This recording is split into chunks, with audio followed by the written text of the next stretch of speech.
Hey everyone! In this tutorial, I'll walk you through the process of swapping character faces in ComfyUI using the Flux.1 Kontext model. The key here is that we'll be using a specially trained LoRA that does a great job of seamlessly integrating not just faces, but other objects into a scene. I'll break down all the details of this workflow. You can either follow along with me here or download the ready-to-use workflow from the link in the description. Just drag the file into your ComfyUI environment, and it'll open right up. If any nodes turn red, head to the manager and install missing custom nodes. Select everything and click Install. But first, make sure to update everything. After updating and installing the missing nodes, fully restart your ComfyUI. Alright, here's my workflow. I've embedded information about all the models used and where to find them directly in the workflow. Right-click, then go to Properties. This line right here lists the model name, folder, and a link to download it. Now, if any models are missing, a message will pop up with an option to download them right away. If you already have the models but they're named differently, just close the message and ignore it.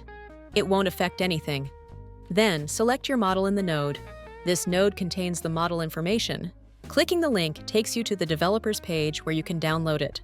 Clicking on an empty space allows editing while following a specific syntax. Alright, let's go through the nodes. The first group of nodes prepares the images. 2 image loaders. The top one is the base image where we want to swap the face, and the second is the image we'll pull the new face from. We have 2 tasks here. First, detect the face in the image and get its coordinates. Second, detect the face and crop it. The face detection process is automated using the Segment Anything Ultra node. And 2 model loaders. When you install the extension, the models automatically download to the right folders.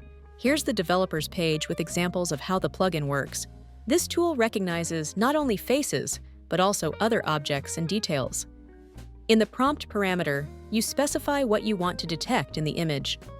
On the base image, even with different threshold values, the program couldn't detect one eye. So, you can add eyes to the prompt. Now the eye is included in the detected area. Generally, the program does a good job of finding faces, but in rare cases, you can manually create a mask for the face. For the base image, precise face selection isn't critical since we only need approximate coordinates of the face's position relative to the overall image.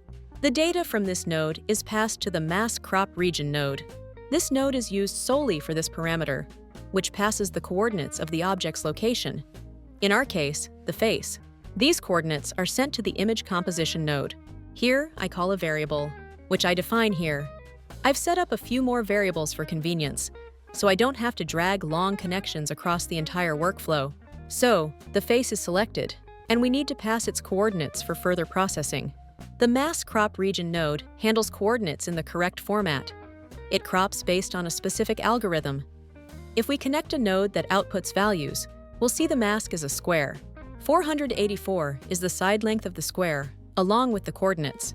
This creates a square area for embedding the face, which is ideal since a narrow face might be replaced with a wider one, and a square is a versatile solution. Faces typically have an elongated shape, so if we embed it as is, the program will stretch it to fit the square's boundaries. This image also needs to be embedded within a square. I used a simple mathematical node to compare the sides and select the larger one. This node retrieves the width and height. Here, you manually write a standard mathematical expression to find the larger side. This node creates an empty square canvas based on the specified size. Next, I use a node for image composition. Background plus face. The black background doesn't interfere. The program knows where to place everything. I define a variable here. Going back a bit, this node crops the selected face. If the automatic mask doesn't work for you, you can draw one manually. Right-click the image, open the mask editor, draw, and save. Then switch the connector to the manual mask. The mask is redrawn. One more thing. The selected areas need to match. If it's a face here, it should be a face there. If you have a face and neck here, but only a face there, the body proportions might get distorted. If, for example, the face and neck are automatically selected here, you can either tweak the prompt or draw the mask manually. In that case, you'll need to reconnect the connector. Moving to the second group, this is where the image composition happens. The base image is passed here, the cropped image, and the square mask with coordinates. Now we activate the third group, the diffusion model loader. I'm using the lightweight Flux Kontext FP8 model here. Important note, we're using the Placeit LoRA. This LoRA helps better integrate objects into the scene, not just faces, but other items too. There's not much info about this LoRA. The author posted it on Civit AI without much explanation, but the results are impressive. I've seen discussions saying it doesn't work with the Nunchaku model, but it performs well even on the lightweight FP8 model. This node helps reduce the load by partially caching. Text encoder loader, VAE model loader, a very concise prompt. Flux Kontext image scale, VAE encode, zeroed negative prompt node. Flux guidance with a standard value of 3.5. K sampler. For the final generation, it's best to use more steps, 25 to 35. Also, keep in mind that when swapping faces, the image styles need to match. For example, you can't mix a realistic style with a cartoonish one. If the base image is realistic, the program will try to pull cartoonish features toward realism.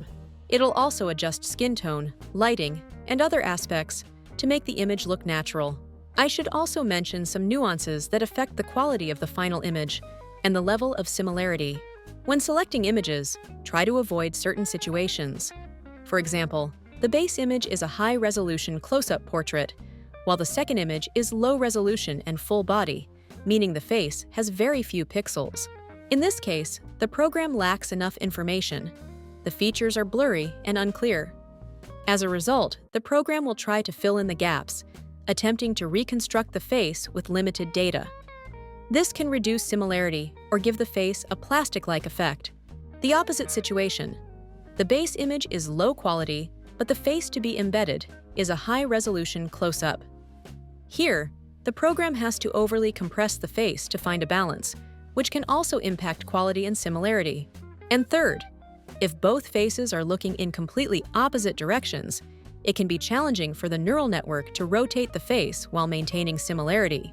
So, for maximum similarity, it's best to select photos with similar parameters, such as image resolution and the size of the face relative to the overall composition. When you do, the quality of the generated output will be top-notch. If you found this video helpful, give it a thumbs up and subscribe to the channel.